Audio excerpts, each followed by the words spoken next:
টিফিনের জন্য নিয়ে চলে এসেছি একটা নতুন রেসিপি, যেটা আপনারা পাউরুটি দিয়ে সহজেই তৈরি করে নিতে পারবেন। তো চলুন শুরু করা যাক। প্রথমে এখানে 3টে আলু সিদ্ধ করে তারপরে এখানে ম্যাশ করে নেওয়া হচ্ছে। এরপরে চাট মশলা ছড়িয়ে তারপরে কাঁচা লঙ্কাগুলোকে কুচি করে নেওয়া হচ্ছে। ঝালটা আপনারা আপনাদের পরিমাণ মতন দেবেন। এরপরে অল্প পরিমাণে নুন দিয়ে তারপরে ভাজা মশলা দিয়ে কুচনো পেঁয়াজ দিয়ে ভালো করে এখানে মেখে নেওয়া হচ্ছে। এরপরে ওর মধ্যে দিয়ে দেওয়া হচ্ছে পরিমাণ মতন বিট নুন।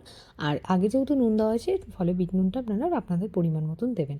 আর এখানে ম্যাগি মশলাটা দেওয়া হচ্ছে, টোটালি এটা অপশনাল। এরপরে সমস্তটা মেখে নিয়ে অন্য একটা পাত্রে বেসন, পরিমাণ মতন চালের গুঁড়ি, তারপরে পরিমাণ মতন নুন, লঙ্কার গুঁড়ো আর গোলমরিচ দিয়ে সমস্তটাকে ভালো করে ফেটিয়ে নেওয়া হচ্ছে। দেখুন, এরকমভাবে খুব ভালো করে ফেটিয়ে নেওয়ার পরে গরম তেল এখানে দিয়ে আরও একবার ফেটিয়ে নেওয়া হচ্ছে। এবার পাউরুটির সাইডগুলো আপনারা এখানে কেটেও নিতে পারেন। আমরা এখানে পাউরুটির সাইড না কেটেই করেছি। তো এই যে আলুর যে মিশ্রণটা তৈরি করেছিলাম, সেটা এখানে এইভাবে সমস্তটা লাগিয়ে দিয়ে তারপরে আরেকটা ব্রেড এর ওপর দিয়ে চাপা দিয়ে এখান থেকে আমরা কেটে নিচ্ছি।